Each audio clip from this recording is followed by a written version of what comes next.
Tahukah kamu kita memiliki 3 misa Natal yang berbeda? Hah? 3 misa? Yes, betul. Tradisi liturgi ini berawal dari abad ke-5 saat Paus Sixtus yang ketiga dikisahkan berkeliling gereja untuk merayakan 3 misa Natal.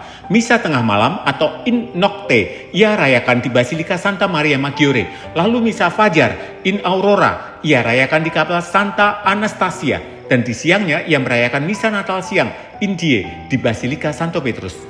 Apa sih bedanya? Kita diajak untuk masuk dalam renungan 3 sudut pandang untuk menatap Yesus yang lahir 2000 tahun yang lalu. 1. Misa tengah malam atau juga disebut sebagai misa malaikat, the Angel's Mass. Pada misa ini kita mendengar kisah malam kelahiran Yesus di Bethlehem dan kabar dari malaikat kepada para gembala. Simbolnya adalah terang yang menembus gelap. Karya Allah terkadang tersembunyi dan misterius. Ia tidak selalu menunggu sambutan yang semarak. Allah sudi datang ke hidup kita di saat yang paling gelap dan sepi untuk membawa terang yang baru buat kita. 2. Misa Fajar atau sering juga disebut sebagai Misa Gembala, The Shepherd Mass. Dalam misa ini kita akan mendengar kisah gembala yang mengunjungi Yesus dalam palungan dan mereka pulang sambil memuliakan Allah. Inilah simbol harapan yang telah terbit. Sinar fajar yang terbit sambil dirayakannya misa ini mengajak kita merenungkan karya Tuhan dalam hidup kita yang memang tidak selalu langsung jelas. Tetapi Tuhan selalu hadir. Harapan dalam Tuhan selalu ada, perlahan tapi pasti. Ketiga, misa Natal siang atau sering juga disebut sebagai misa raja atau the King's Mass.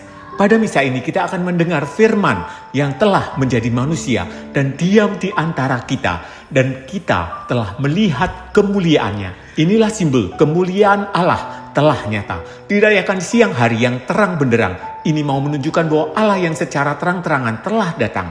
Begitulah kasihnya yang selalu siap mau mendatangi kita terang-terangan. 3 misa ini memiliki satu pesan yang sama. Allah mendekati manusia tanpa henti. Dari malam ke fajar dan sampai siang ke seluruh aspek kehidupan manusia. Santo Agustinus pernah menulis, ia lahir sekali, tetapi ia ingin dilahirkan setiap hari dalam hati kita. Natal bukan cuma soal mengingat kelahiran Yesus.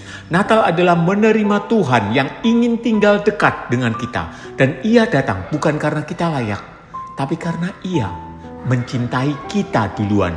Di misa manapun yang kamu akan ikuti hari ini, biarkan Tuhan berkata lembut di hatimu.